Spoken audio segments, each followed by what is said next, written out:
करता करे न कर सके, शिव करे सो होए। तीनों लोक नौखंड में तुझसे बड़ा न कोई।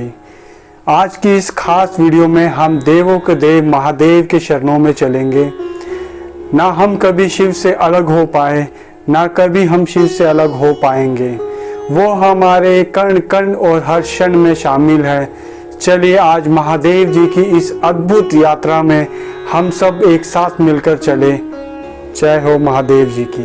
चलिए इस धार्मिक यात्रा की शुरुआत करते हैं श्री अमरनाथ जी से।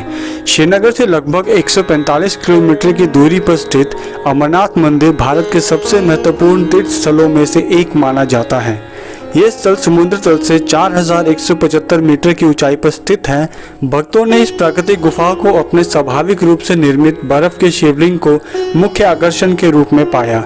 अमरनाथ का मतलब 2 अक्षरों से बना है, अमर जिसका कोई अंत ना हो और नाथ यानी भगवान।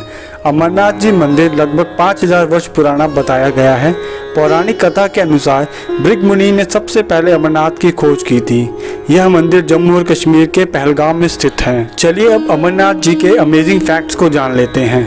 40 मीटर ऊंची अमरनाथ गुफा के अंदर पानी की बूंदें छत से फर्श पर गिरती हैं और इन बूंदों के जमने से लिंग का निर्माण होता है।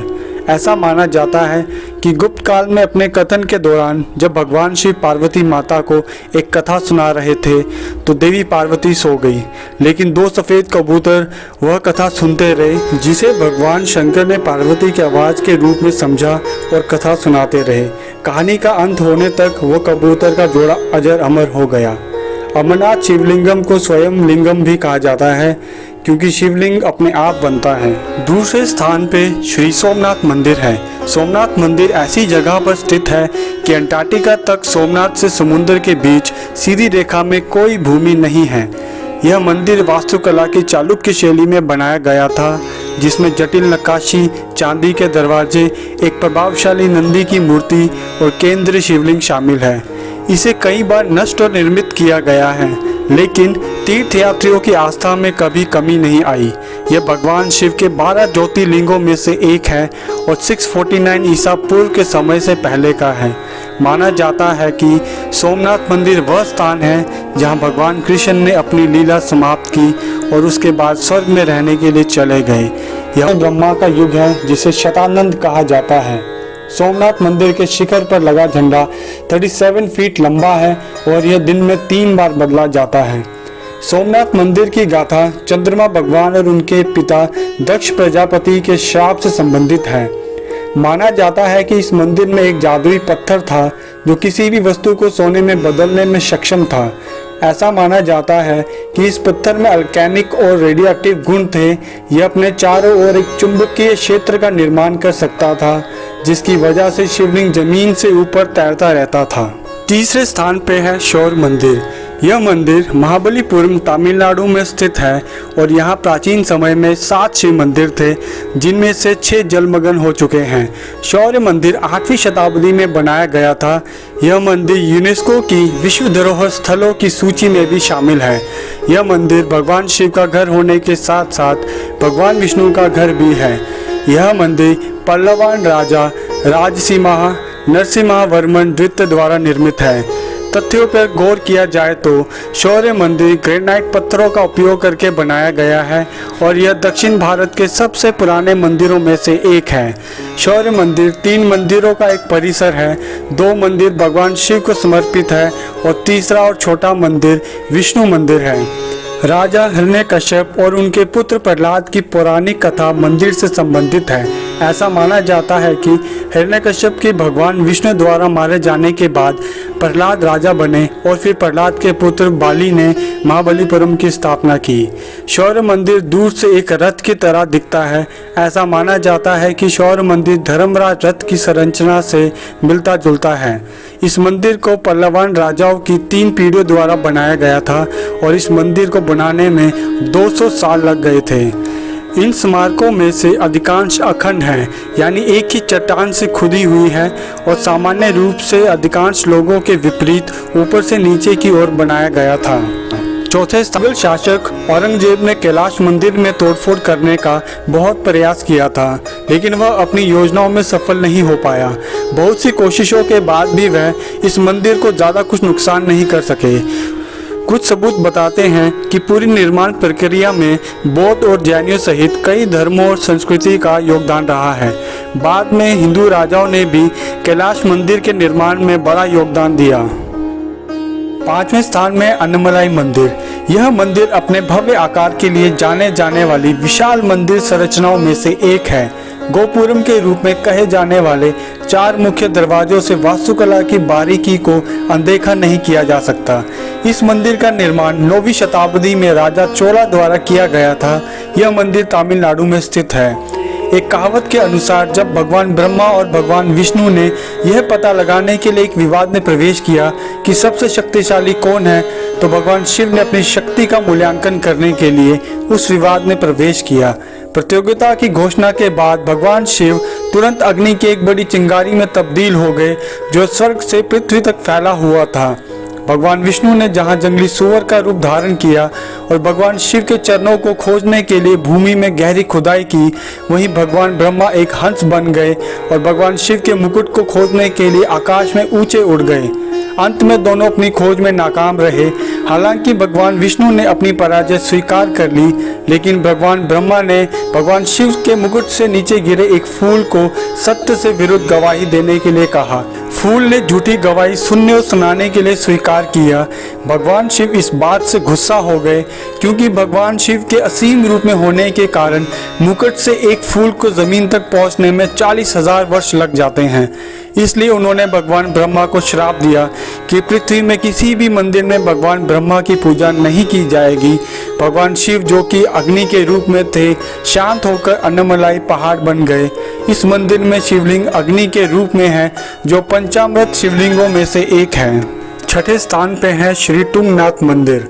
तुंगनाथ मंदिर 5 केदारों में से एक दुनिया के सबसे ऊंचे शिव मंदिरों के रूप में प्रशंसित है। यह मंदिर तुंगनाथ पर्वत श्रृंखला में समुद्र तल से 3680 मीटर की ऊंचाई पर स्थित है।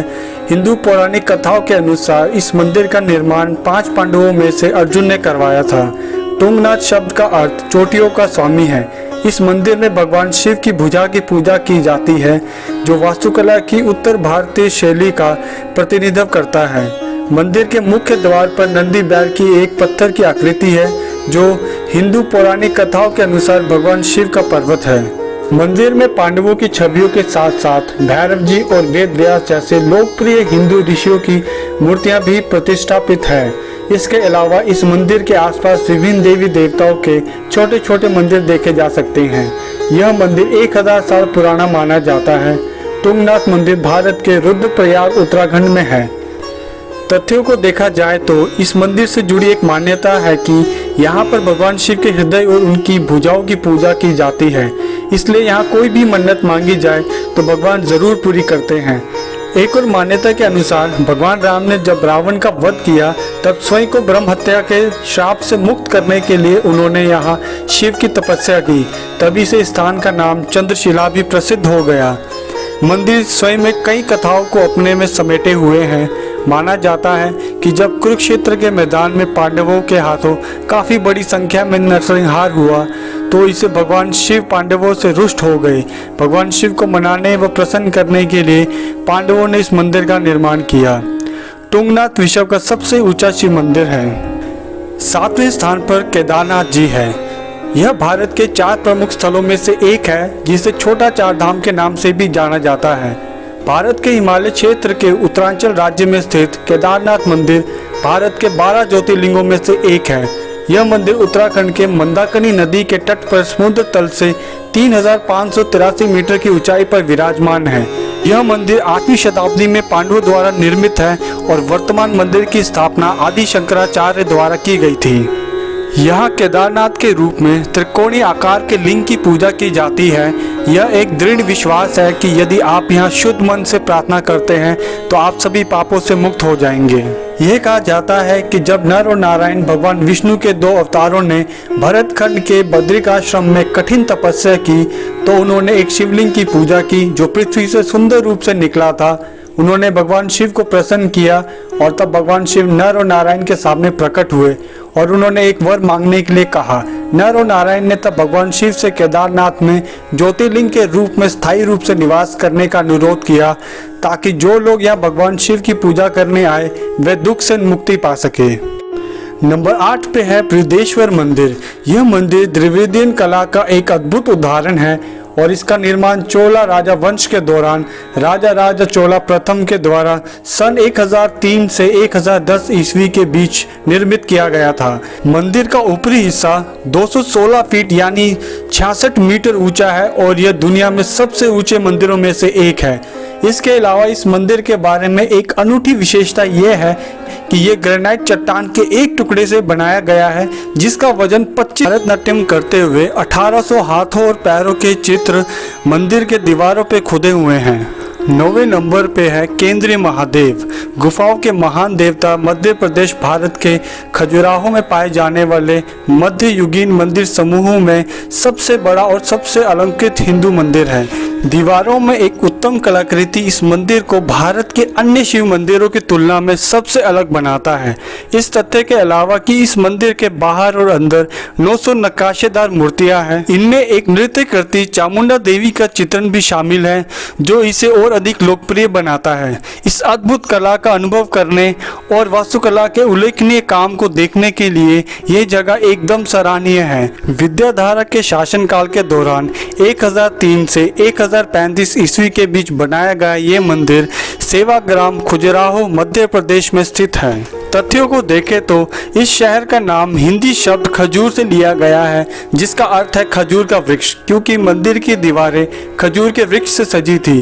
प्राचीन काल में खजुराहो को खजूरीपुरा के नाम से जाना जाता था। यह मंदिर भगवान शिव को समर्पित है। यह आश्चर्यजनक मंदिर लगभग 31 मीटर लंबा है। खजुराहो नृत्य महोत्सव यहाँ सालाना फरवरी के अंतिम सप्ताह में मार्च तक मनाया जाता है। मध्यकालीन काल में खजुराहो में 85 मंदिर थे, जिनमें से केवल 22 हिंदू मंदिर ही रह गए हैं। बाकी प्राकृतिक आपदाओं के कारण बर्बाद हो चुके हैं। खजुराहो मंदिरों में देवी देवताओं की छवियां शिव और शक्ति के विभिन्न घटनाओं या महिला और पुरुष सिद्धांतों पर बने हैं। इस वीडियो के अंत में है भोजपुर शिव मंदिर। भारत में भगवान शिव के प्राचीन मंदिरों की सूची में भोजपुर शिव मंदिर का नाम आता है, जो मध्य प्रदेश में स्थित है। मंदिर में स्थापित शिवलिंगम में वास्तुकला का अद्भुत काम बहुत स्पष्ट रूप से देखा जा सकता है।